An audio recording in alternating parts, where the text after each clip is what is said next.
اللہ کے نام سے جو سراسر رحمت ہے، جس کی شفقت ابدی ہے۔ تم نے پوچھا تھا تو جان لو کہ جو کچھ مال غنیمت تم نے حاصل کیا تھا اس کا 5واں حصہ اللہ کے لیے، اس کے پیغمبر کے لیے، پیغمبر کے اقربا اور یتیموں، مسکینوں اور مسافروں کے لیے خاص رہے گا۔ یہ اللہ کا حکم ہے، اس کی بے چون و چرا تعمیل کرو اگر تم اللہ پر ایمان رکھتے ہو، اور اس چیز پر جو ہم نے اپنے بندے پر فیصلے کے دن اتاری تھی، جس دن دونوں گروہوں میں مٹ بھیڑ ہوئی تھی۔ اور جان رکھو کہ اللہ ہر چیز پر قدرت رکھتا ہے۔ یاد کرو جب تم وادی کے قریبی کنارے پر تھے اور وہ دور کے کنارے پر، اور قافلہ تم سے نیچے تھا۔ اگر تم باہم وقت ٹھہرا کر نکلتے تو جو وقت ٹھہراتے اس میں لازماً آگے پیچھے ہو جاتے، لیکن اللہ نے کوئی فرق نہیں ہونے دیا، اس لیے کہ اللہ اس معاملے کا فیصلہ کر دے جس کو ہو کر رہنا تھا، تاکہ جس کو ہلاک ہونا ہے وہ حجت دیکھ کر ہلاک ہو، اور جسے زندگی حاصل کرنی ہے وہ حجت دیکھ کر زندگی حاصل کرے۔ اور اس میں تو کوئی شبہ ہی نہیں کہ اللہ سمیع و علیم ہے۔ یاد کرو اے پیغمبر، جب اللہ تمہارے خواب میں ان کو تھوڑا دکھا رہا تھا، اگر وہ کہیں تم کو انہیں زیادہ دکھا دیتا تو ضرور تم لوگ ہمت ہار جاتے، اور جو معاملہ درپیش تھا اس کے بارے میں جھگڑنے لگتے، مگر اللہ نے بچا لیا۔ یقیناً وہ دلوں کا حال تک جانتا ہے۔ اور یاد کرو جب تمہاری مٹ بھیڑ کے وقت وہ تم لوگوں کی نگاہوں میں انہیں کم کر کے دکھا رہا تھا، اور تمہیں ان کی نگاہوں میں کم کر کے دکھا رہا تھا، تاکہ اللہ اس معاملے کا فیصلہ کر دے جس کو ہو کر رہنا تھا۔ حقیقت یہ ہے کہ تمام معاملات اللہ ہی کی طرف لوٹتے ہیں۔ ایمان والو، جب آئندہ بھی کسی گروہ سے تمہارا مقابلہ ہو تو ثابت قدم رہو، اور اللہ کو بہت یاد کرو تاکہ تم کامیاب ہو، اور اللہ اور اس کے رسول کی اطاعت کرو، اور آپس میں جھگڑو نہیں کہ اس کے نتیجے میں ہمت ہار جاؤ گے اور تمہاری ہوا اکھڑ جائے گی۔ ثابت قدم رہو، اس لیے کہ اللہ ان کے ساتھ ہے جو ثابت قدم رہنے والے ہوں۔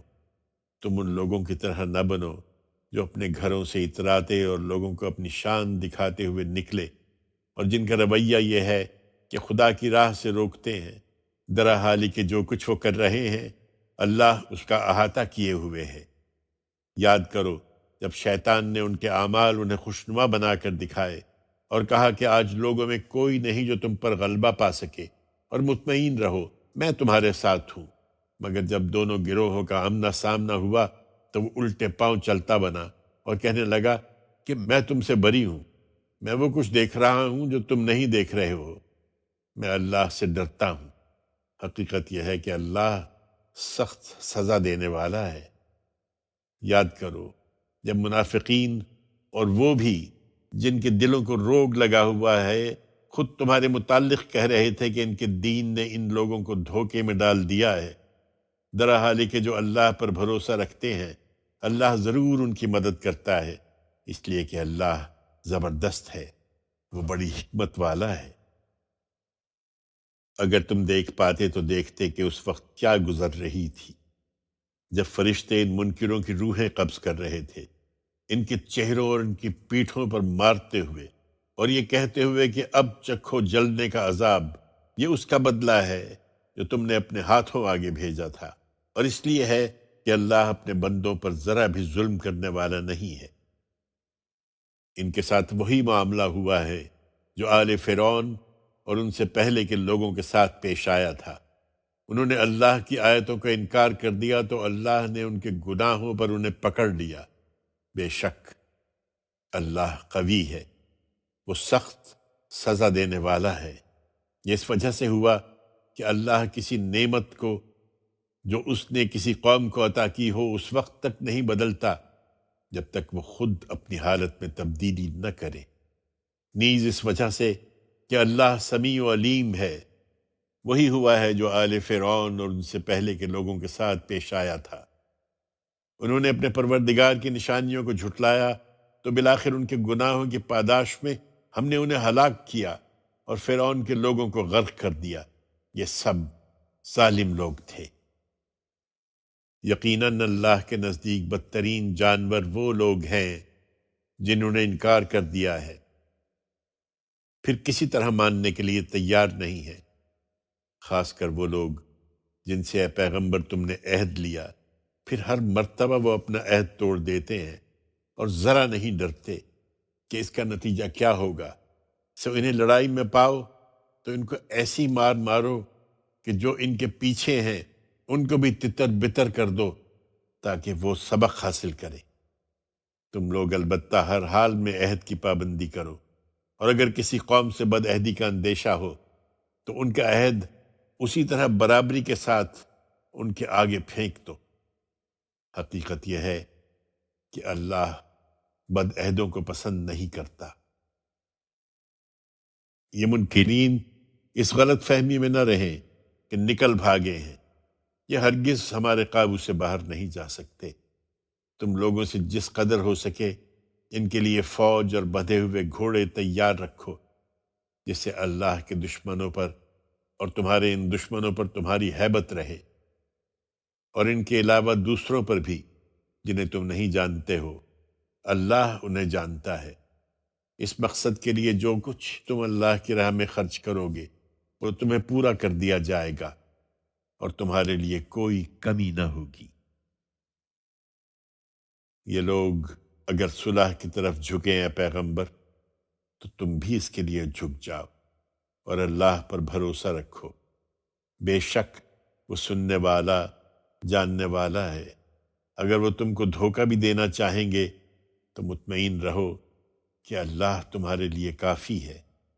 وہی ہے جس نے اپنی مدد سے اور ایمان والوں کے ذریعے سے تمہاری تائید کی اور ایمان والوں کے دل ایک دوسرے کے ساتھ جوڑ دیے۔ اگر تم زمین میں جو کچھ ہے سب خرچ کر ڈالتے تب بھی ان کے دلوں کو نہیں جوڑ سکتے تھے، مگر اللہ نے انہیں جوڑ دیا۔ یقیناً اللہ زبردست ہے، بڑی حکمت والا ہے۔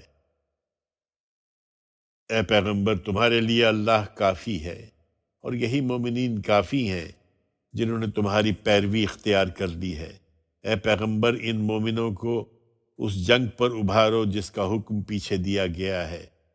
اگر تمہارے لوگوں میں 20 آدمی ثابت قدم ہوں گے تو 200 پر غالب آئیں گے، اور اگر تمہارے 100 ہوں گے تو 1000 منکروں پر بھاری رہیں گے، اس لیے کہ یہ ایسے لوگ ہیں جو بصیرت نہیں رکھتے۔ اس وقت البتہ اللہ نے تمہارا بوجھ ہلکا کر دیا ہے، اس لیے کہ اس نے جان لیا کہ تم میں کچھ کمزوری ہے، سو تمہارے 100 ثابت قدم ہوں گے تو 200 پر غالب آئیں گے، اور اگر تمہارے 1000 ایسے ہوں گے تو اللہ کے حکم سے 2000 پر بھاری رہیں گے، اور اللہ ان لوگوں کے ساتھ ہے جو اس کی راہ میں ثابت قدم رہے۔ انہیں اعتراض ہے کہ تم لوگوں نے یہ سب خوریزی قیدی پکڑ کر ان سے فدیہ لینے کے لیے کی ہے۔ حقیقت یہ ہے کہ کسی پیغمبر کے لیے یہ زیبا نہیں ہے کہ اس کو قیدی ہاتھ آئیں، یہاں تک کہ اس کے لیے وہ ملک میں خون ریزی برپا کر دے۔ قریش کے لوگوں، کہ تم ہو جو دنیا کا سر و سامان چاہتے ہو، اللہ تو آخرت چاہتا ہے، اور اللہ زبردست ہے، بڑی حکمت والا ہے۔ اگر اللہ کا نوشتہ پہلے نہ لکھا جا چکا ہوتا کہ ابھی تمہیں کچھ اور مہلت دینی ہے، تو جو طریقہ تم نے اختیار کیا تھا اس کے باعث تم پر ایک عذاب عظیم نازل ہو جاتا۔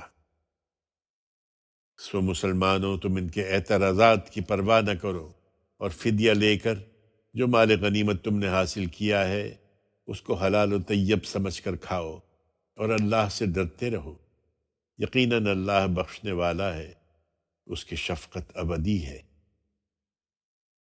اے پیغمبر تمہارے قبضے میں جو قیدی ہیں ان سے کہہ دو کہ اللہ تمہارے دلوں میں کوئی خیر دیکھے گا تو جو کچھ تم سے لیا گیا ہے اس سے بہتر تم کو عطا فرمائے گا، اور تمہارے گناہ معاف کر دے گا۔ حقیقت یہ ہے کہ اللہ بخشنے والا ہے، اس کی شفقت ابدی ہے۔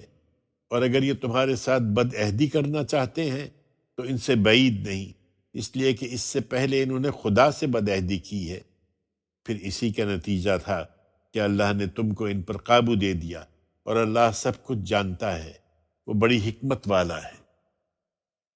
ایمان والو، اس صورتحال میں اگر کوئی مسلمان حمایت و نصرت کا خواہاں ہو تو اس سے کہو کہ مدینہ آ جائے، اس لیے کہ جن لوگوں نے ایمان قبول کیا اور ہجرت کی اور اللہ کی راہ میں اپنے جان و مال سے جہاد کیا ہے، اور جن لوگوں نے ہجرت کرنے والوں کو پناہ دی اور ان کی مدد کی ہے، وہی ایک دوسرے کے حامی و ناصر ہیں۔ رہے وہ لوگ جو ایمان تو لائے مگر ہجرت کر کے مدینہ نہیں آئے، تمہارا ان سے حمایت و نصرت کا کوئی رشتہ نہیں ہو سکتا جب تک وہ ہجرت کر کے نہ آ جائیں۔ ہاں، اگر وہ دین کے معاملے میں تم سے مدد مانگے تو ان کی مدد کرنا تم پر فرض ہے، لیکن کسی ایسی قوم کے خلاف نہیں جس سے تمہارا معاہدہ ہو۔ یاد رکھو، جو کچھ تم کرتے ہو اللہ اسے دیکھ رہا ہے۔ جو لوگ منکر حق ہیں وہ ایک دوسرے کے حامی و ناصر ہیں، اس لیے ایمان والو، تم اپنے ان مظلوم بھائیوں کے لیے یہ نہیں کرو گے تو ملک میں فتنہ اور بڑا فساد برپا ہو جائے گا۔ یہ بات اب تم میں سے ہر شخص کو سمجھ لینی چاہیے کہ جن لوگوں نے ایمان قبول کیا اور ہجرت کی اور اللہ کی راہ میں جہاد کیا، اور جن لوگوں نے ہجرت کرنے والوں کو پناہ دی اور ان کی مدد کی ہے، وہی سچے مومن ہیں۔ ان کے لیے مغفرت ہے اور عزت کی روزی ہے، اور جو اس کے بعد ایمان لائے اور ہجرت کی اور تمہارے ساتھ جہاد میں شریک ہوئے، وہ بھی تمہی لوگوں میں سے ہیں۔ خون کے رشتہ دار البتہ خدا کے قانون میں ایک دوسرے کے زیادہ حقدار ہیں۔ اس میں شبہ نہیں کہ اللہ ہر چیز کا جاننے والا ہے۔